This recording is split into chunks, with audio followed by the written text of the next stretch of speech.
அஸ்ஸலாமு அலைக்கும் வரஹ்மத்துல்லாஹி வபரகாத்துஹு. நபிகள் நாயம் ஸல்லல்லாஹு அலைஹி வஸல்லம் அவர்கள் சொன்னதா ஜாமியு திர்மிதியில் இந்த ஹதீஸு பதிவு செய்யப்பட்டிருக்கு. மன் மாத்த ஒருவர் இறந்து போகிறாருங்க. வஹுவ பரிவும் மின் சலாத்தின், 3 குணங்களை விட்டு நீங்கிய நிலையில் ஒரு மனிதர் இறந்து போகிறார்.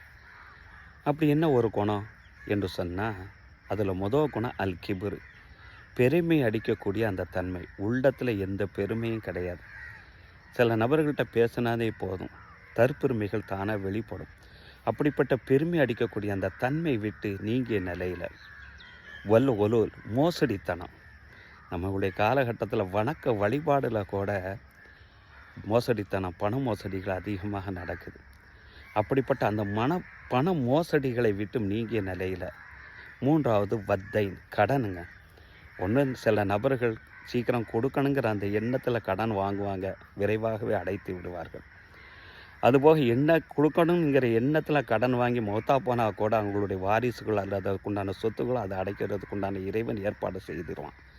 ஆனால் சில நபர்கள் வாங்கும் போதே கொடுக்கக்கூடாதுங்கிற அந்த எண்ணத்தில் வாங்குவாங்கள்ல, அப்படிப்பட்ட அந்த கடன்.